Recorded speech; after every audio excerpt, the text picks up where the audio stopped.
नमस्कार दोस्तों, इन्फ्राडोज के एक नए एपिसोड में आपका स्वागत है। तो चलिए शुरू करते हैं।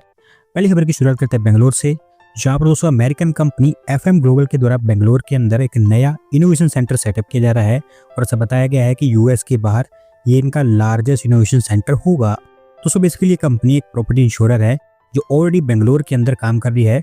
पिछले कुछ समय से देख रहे थे कि भारत के अंदर वो उनका बिजनेस एक्सपांड करे, और क्योंकि सर्वे के बाद उन्होंने बेंगलोर को ही ज़्यादा सूटेबल पाया है, तो डिसाइड यही किया गया है कि बेंगलोर के अंदर वो उनके एग्जिस्टिंग फुटप्रिंट्स को और एक्सपांड करेंगे।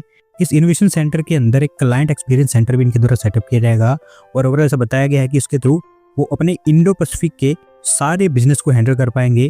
अक्टूबर के आसपास इनका इनोवेशन सेंटर तैयार हो जाएगा और हंड्रेड्स ऑफ जॉब्स यहाँ पर उसके चलते ऑफर की जाएंगी।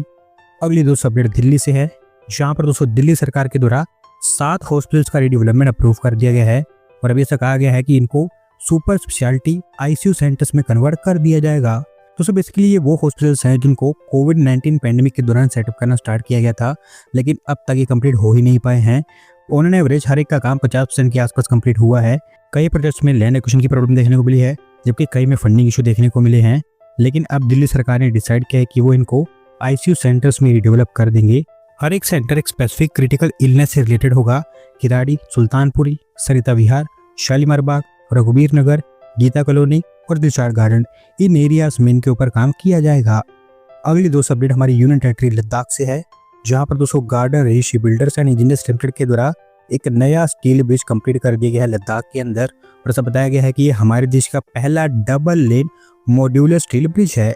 दोस्तों ये अपने टाइप का पहला ब्रिज तो है ही, साथ साथ एक अच्छी बात यहाँ पर यह भी है कि जस्ट 20 दिनों के अंदर अंदर ही इसको कंप्लीट कर दिया गया है, जबकि यूजुअली ऐसे प्रोजेक्ट को कंप्लीट करने के लिए 30 से 45 दिन तक का समय लगता है।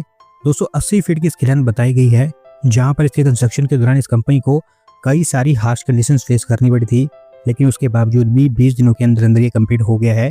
प्रोजेक्ट हिमांग का एक हिस्सा है और अभी ये कंप्लीट करके बीआरओ को हैंडओवर कर दिया गया है। किसी भी दिन वो इसको खोल देंगे।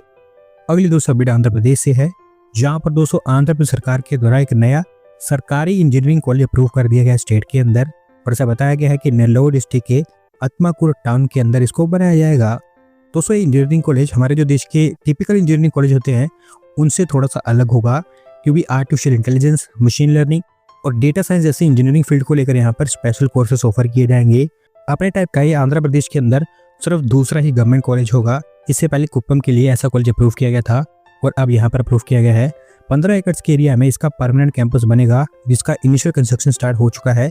2 सालों के अंदर अंदर वो तैयार हो जाएगा, पर क्योंकि इसी एकेडमिक ईयर के अंतर्गत यहाँ पर कोर्सेज स्टार्ट करने की बात की गई है, तो पहले 1.5-2 सालों के लिए एक टेम्परेरी कैंपस से ऑपरेट होगा और उसके बाद जब नया कैंपस बन जाता है तो वहाँ पर इसको शिफ्ट कर दिया जाएगा। अगली दोस्तों अपडेट हमारी रेलवेज की तरफ से है, जिन्होंने 100 करोड़ रुपीस एलोकेट कर दिया है तेलंगाना के अंदर एक रेल प्रोजेक्ट के लिए और अब फाइनली काफी लंबे समय के गैप के बाद गढ़केसर यादगिरी गुटा MMTS को एक्सपांड किया जा सकता है। दोस्तों बेसिकली यहाँ पर मैं Hyderabad multi modal transport system यानी कि हैदराबाद सबर्बन रेल की बात कर रहा हूँ, जिसको पिछले 1 दशक से गढ़केसर से यादगिरी गुटा के बीच एक्सपांड करने की बात की जा रही है। तेलंगाना सरकार को इसके लिए अप्रूवल भी मिल गई थी, लेकिन फंडिंग के चलते 2016 के बाद ही काम आगे बढ़ ही नहीं पाया। पर अब क्योंकि रेलवे के द्वारा यहाँ पर 100 करोड़ रुपये एलोकेट कर दिए गए हैं, तो इसके ऊपर काम हो सकता है। 33 किलोमीटर की इसकी लेंथ है। लैंड एक्विजिशन इसको लेकर स्टार्ट हो चुका है और रेलवे के द्वारा कहा गया है कि जैसे जैसे इसके ऊपर प्रोग्रेस होता रहेगा वैसे वैसे इसके लिए और फंड्स एलोकेट किए जाएंगे। अगली दोस्तों अपडेट महाराष्ट्र से है, जहाँ पर दोस्तों महाराष्ट्र इंडस्ट्रियल डेवलपमेंट कॉर्पोरेशन ने JSW के स्टील प्लांट को लेकर लैंड एक्विजिशन स्टार्ट कर दिया है गढ़चिरौली डिस्ट्रिक्ट के अंदर और यहाँ पर बताया गया है कि 3,500 एकड़ ऑफ लैंड वो एक्वायर करेंगे। दोस्तों ये काफी बड़ा स्टील प्लांट होने वाला है, जिसका प्रपोजल कुछ महीने पहले महाराष्ट्र सरकार को दिया गया था। 1 लाख करोड़ रुपीस की बड़ी इन्वेस्टमेंट यहाँ पर की जाएगी और 25 मिलियन टन पर की कैपेसिटी का एक इंटीग्रेटेड स्टील प्लांट यहाँ पर बनकर तैयार होगा, जो हमारे देश में वन ऑफ द बिगेस्ट होगा और ये इतना बड़ा होगा कि इसके चलते JSW की स्टील कैपेसिटी 2 गुना हो जाएगी और साथ साथ इसी के चलते स्टील प्रोडक्शन के एरिया में JSW group steel authority of India को सरपास कर देगा। गढ़चिरौली डिस्ट्रिक्ट के अंदर ये आज तक का सबसे बड़ा लैंड एक्विजिशन होगा और मोस्टली प्राइवेट लैंड यहाँ पर एक्वायर की जाएगी। होपफुली जल्द एक्वायर करके वो इसको JSW को सौंप देंगे।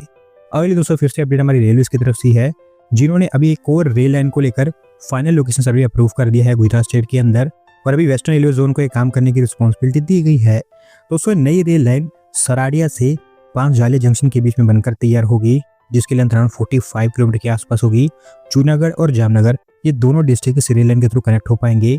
सोमनाथ, द्वारका, ओखा और पोरबंदर की तरफ ट्रैवल करने वाले जो कम्यूटर्स हैं उनके लिए एक अल्टरनेटिव और शॉर्ट रेल रूट होगा, जिससे कि उनका ट्रैवलिंग टाइम बड़े स्केल पर बच पाएगा। बोथ पैसेंजर और फ्रेट ट्रांसपोर्टेशन दोनों के लिए इस रेल लाइन को बनाया जाएगा और इस्तेमाल किया जाएगा। अगले कुछ दिनों के अंदर अंदर यहाँ पर एक बार जब फाइनल लोकेशन सर्वे कंप्लीट हो जाता है तो हमें और चीज़ें क्लियर होती हुई दिखाई देंगी। अगली दोस्तों अपडेट सेमीकंडक्टर्स को लेकर है, जहाँ पर दोस्तों टाटा ग्रुप उनके सेमीकंडक्टर एम्बिशंस को काफ़ी अग्रेसिवली पुश करने में लगा हुआ है और अभी German tech giant Robert Bosch के साथ में उन्होंने टाई अप अनाउंस कर दिया है। तो फिर जर्मन कंपनी सेमीकंडक्टर पैकेजिंग और असेंबली में one of the biggest company मानी जाती है ग्लोबल लेवल पर।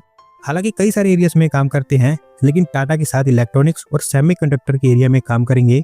टाटा के असम और गुजरात दोनों सेमीकंडक्टर प्लांट्स में चिप पैकेजिंग को लेकर यहाँ पर काम किया जाएगा, जबकि इलेक्ट्रॉनिक मैन्युफैक्चरिंग सर्विसेज को लेकर भी इनके द्वारा आगे चलकर कुछ इनिशिएटिव्स लॉन्च किए जाएंगे। हो सकता है कि एक फैक्ट्री इनके द्वारा भारत में सेटअप की जाए, लेकिन for the time being initially इनके द्वारा सेमीकंडक्टर के एरिया के ऊपर ही काम किया जाएगा।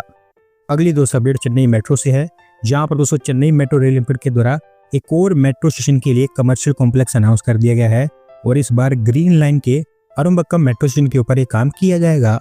तो फिर कमर्शियल कॉम्प्लेक्स इस मेट्रो स्टेशन के बिल्कुल बगल में ही बनकर तैयार होगा, जिसमें एक बेसमेंट, एक स्टील फ्लोर जहां पर 4 टियर का मैकेनिकल पार्किंग सिस्टम होगा और 7 अपर स्टोरेज बनकर तैयार होंगे, जिसमें कमर्शियल स्पेसेस, रिटेल और फूड आउटलेट्स और ऑफिस स्पेसेस तैयार की जाएंगी।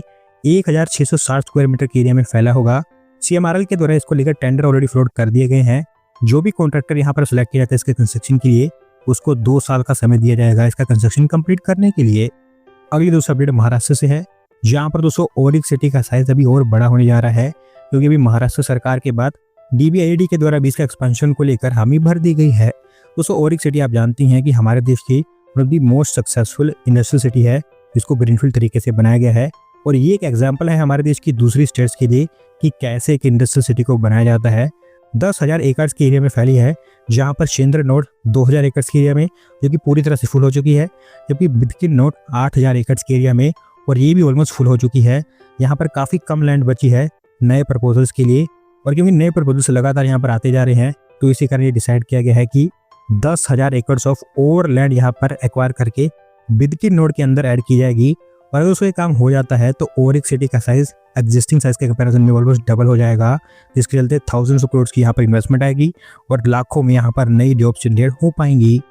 आज की दोस्तों आखिरी अपडेट बिहार से है, जहाँ पर दोस्तों हमारे प्राइम मिनिस्टर के द्वारा बिहार के अंदर मल्टीपल डेवलपमेंट प्रोजेक्ट्स लॉन्च किए गए हैं और इसके ऊपर हमारी सरकार 7,000 करोड़ रुपये से ज़्यादा पैसा खर्च कर रही है। दोस्तों ये प्रोजेक्ट्स रेल, पावर और गैस जैसे सेक्टर से रिलेटेड हैं। अगर थोड़ा सा आपको मैं डिटेल में बताऊं तो 4 नई अमृत भारत ट्रेन यहाँ पर लॉन्च की गई है, जो बिहार को यूपी, पंजाब, हरियाणा, दिल्ली और वेस्ट बंगाल जैसी स्टेट से कनेक्ट करेंगी। बांकुड़ा और पुरुलिया में सिटी गैस डिस्ट्रीब्यूशन लॉन्च किया गया है। दुर्गापुर कोलकाता गैस पाइपलाइन का इनॉग्रेशन, 2 थर्मल पावर प्लांट्स का इनॉग्रेशन, पुरुलिया से कोरचिला के बीच रेल लाइन की डबलिंग, दरभंगा के अंदर STBI की एक नई फैसिलिटी, जबकि पटना के अंदर भी एक नया इंक्यूबेशन सेंटर लॉन्च किया गया है। इसके अलावा कई सारे रोड ओवर ब्रिजेस और फिशरी रिलेटेड प्रोजेक्ट्स भी यहाँ पर लॉन्च किए गए हैं। दोस्तों आज की वीडियो में बस इतना ही। अगर आप अपनी तरफ से अपडेट सबमिट करना चाहते हैं तो डिस्क्रिप्शन में दिए गए लिंक पर क्लिक करके सबमिट कर सकते हैं। और अगर आज की वीडियो पसंद आई हो तो वीडियो को लाइक करें, चैनल को सब्सक्राइब करें। धन्यवाद वीडियो को देखने के लिए।